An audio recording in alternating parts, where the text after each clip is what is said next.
Hey guys, it's Phil again from Earth Nails and Tails, and today I'm just going to be taking you out in the garden and showing you what I'm going to be doing in order to prep my nightshade bed for the fall weather and upcoming frost. So what I'm really going to be doing is a lot of maintenance. Honestly, I've just kind of let this bed go and do its thing as nature intended it to do. But since the days are now getting shorter, the weather is getting a little bit cooler, I want to clean up this bed in order to promote the health and longevity of my plants for as long as I can. So that way they'll keep producing and I'll keep getting fruit until the first frost comes. So a couple things that I'm doing. I only have 4 tomato plants here. 2 of them are Roma, and then the other 2 are cherry tomatoes. So what I actually did with my Roma tomatoes is because they're going to be finishing up. They're a determinate variety, and they were a little bit delayed this season, so they just bear their fruit, and unfortunately we didn't get very many this year, but I cut them out. And what I'm going to do, because I want to prep this bed for the fall, I'm going to be putting some cover crop, some crimson clover in these beds just to get it ready for next season. But what I do is actually cut out my Roma tomatoes, and as you can see there's still a lot of green tomatoes on here, and I'm going to hang this plant upside down, clean up all of this rotted or dying material away, and then I'm going to hang this upside down in my garage. And what that's going to happen is all of these tomatoes are going to continue to ripen on this plant. So that's something really good if you know, or if you're going to have a frost that's not expected and your tomato plants are still growing strong, they might have some tomatoes on them, you can cut those plants out as one of the options. Cut them out and then bring them inside, so that way you could still harvest all of those tomatoes that are on that plant. So that's one thing that I like to practice. So I have that plant here, and then I also have this plant which has significantly more tomatoes, so I'm pretty stoked about this one. This one's nice. There are some ripening ones on here, so this'll give us probably close to 30-40 tomatoes after these ripen. Really nice.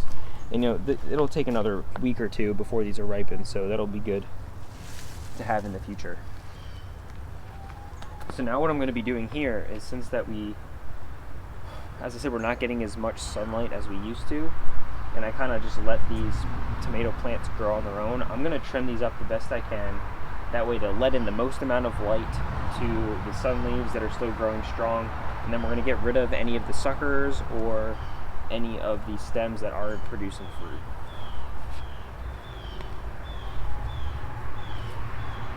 So I'm just going to keep working here. Really nothing on this episode, just me doing maintenance in the garden. And then if I think of something to share with y'all as I'm working, I'll make sure that I bring that up.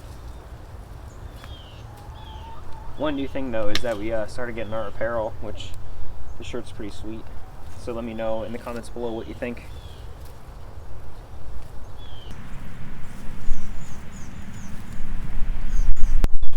And honestly, you could do the same thing for these cherry tomato plants here, is that if you do find some plants, so like right here, if I wanted to get rid of this stem here, and they do have tomatoes on it, I could just cut this off and then hang it up with the Romas and they'll ripen. Which is a nice strategy to have. So I could take these and ripen them, but I'll probably wind up just throwing them to the chickens, give them a little snack. So what I'm going to do here is just find the main leader of this plant, which I know is back here somewhere, and I know that I did let it go into 2, so I'm going to try to find those 2 main leaders, and I'm going to focus on those and try to trim those up all the way up the plant, just to get rid of any of this decaying material, which is going to help prevent any diseases of this plant. As it gets later in the season, it's getting harder and harder. I mean, as most of us know, that plants get most of their energy from sunlight through photosynthesis. So the less light that the plants are getting, the harder it is for it to recover. So by getting rid of any of this damaged parts of the plant are really going to help the overall health of the plant until the end of the season. So as you can see, these suckers here have just gotten so long. They've really gotten out of hand. That's alright. Sometimes we can't be in the garden as much as we wish we could have. That's okay, you know. You're still gonna get some vegetables and some fruit out of it. And honestly, if you're doing a gardening as a hobby, you're trying to do it for fun, make it as less stressful as possible. It's like, I have to do it today, come outside, get everything cleaned up, and get I couldn't say more that gardening is really about preparation. And if you notice that you did something wrong, or you did something great this season, now is the time to write those things down, mark those things, write those things down that you want to do for next year better, because that's really what's going to make you better for next year. And honestly, writing down what works is really important as well. If you grew a plant this year, like, oh man, this plant grew so well, I want to grow it next year, then make sure that, find those seeds again, advance, and make sure that they're on hand so that way when the spring rolls around next season, you're ready to go out in the garden. Having a good plan is always important. Honestly, for anything, but for a garden, I would say it's even more important. I'm pretty sure I have my whole garden planned out for next year already, and a lot of what I'm planning next year is completely based on what I have planted in the ground right now. So I'm going to use those beneficial properties of the plants that I currently have planted, or I planted my fall plants in strategic places in order to prepare my garden for next year. So for example, I have my green beans and my peas that are growing back there. And then I'm going to be planting brassicas in that area next year. So I know brassicas require a lot of nutrition.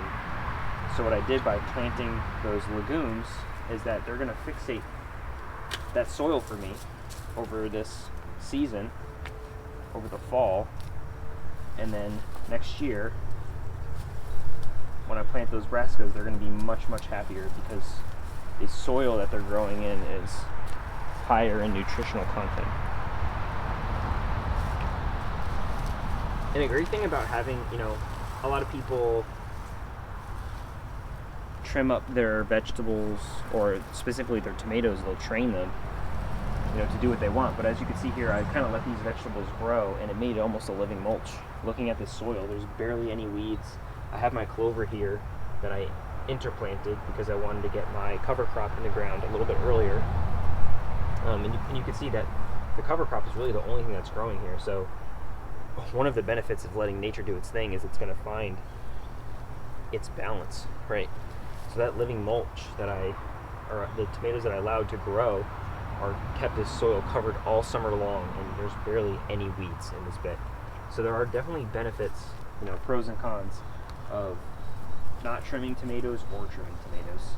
So really, you just have to find what works for you and continue to do that.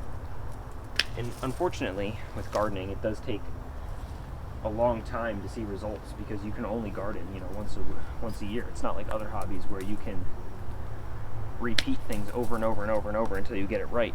You only get, one gardening season a year. So that obviously makes things a lot more difficult for the learning curve.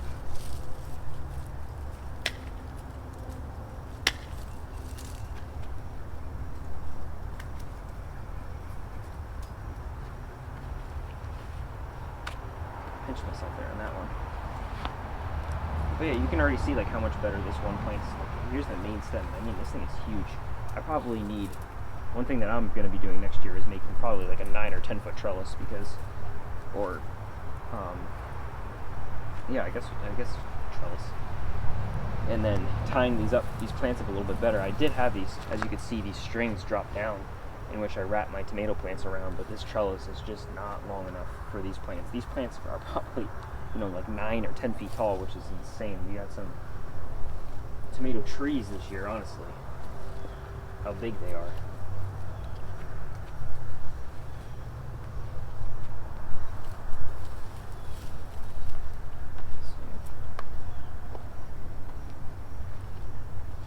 So let's see where we are still getting fruit on this plant. So it looks like we're going up.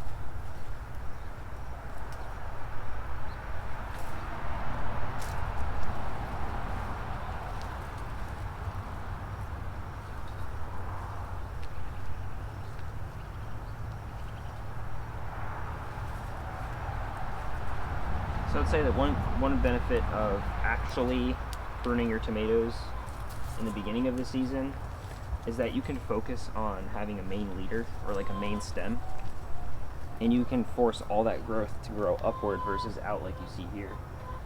And that will just make it a lot easier into determining where the actual tomatoes are. So as you can see, this is the main leader that's going up, and you know, it's looking pretty sparse for tomato population in general, but then if you look at the whole plant as a whole, there's just tomatoes everywhere. So focusing on that main leader, you'll have a lot more tomatoes growing off of this main branch, but you will have to continue to maintain it over the life of the plant, otherwise you're not going to get as good of a production. So I just want to show you guys this final product, and just look how much space there is between these plants now. I mean, it's crazy. So the good thing about this is, yes, it's going to make my tomato plants a little bit healthier, and it's going to also focus on the production of the fruit, which you can still see here. So I mean, there's still a lot of fruit on this plant. So now the plant is going to focus on ripening the existing tomatoes, and they'll probably still continue to grow, and we'll have some more side shoots. So I'll have to keep up on this plant a little bit more throughout the end of the season, because they are going to want to grow new shoots. So we want to try to get as much fruit off this plant as possible. Now looking over here, as you can see, this is all of the cuttings that I cut off, so I'm probably going to try to harvest as much of this as I possibly can, and then I'll give the rest to the chickens, and then same thing here. And we already did give them a bunch. So yeah, I'm losing a little bit of crop, but I know it's going to help my tomato plants be healthier for the rest of the season, which is why I did this. And also looking at the rest of my plants in this bed, so I have some jalapeno peppers here, some serrano peppers here. I have my purple beauties, which are still growing. And now that these are cooler times of the year, there we go, a few nice looking peppers. It's gonna help these plants get some more light as well. I mean, look at those purple beauties. Oh, I didn't even see these here. They're amazing. You know, they're growing really well in this type of year. And now that they're going to be getting even more light, the peppers should start producing a lot more. So based off of what I had in this bed right here, I just made the decision to get rid of some of the tomatoes, you know, sacrifice some of the tomatoes for the life of this bed overall. And as I said earlier, as you can see, I have my cover crop growing, and that's really what I want to focus on. I want to focus on getting this cover crop growing, and I want this whole bed to be covered before the first frost with that cover crop. So that way, if it does freeze and die, I can work that cover crop into the bed, add nitrogen, which is exactly what I'm trying to do here.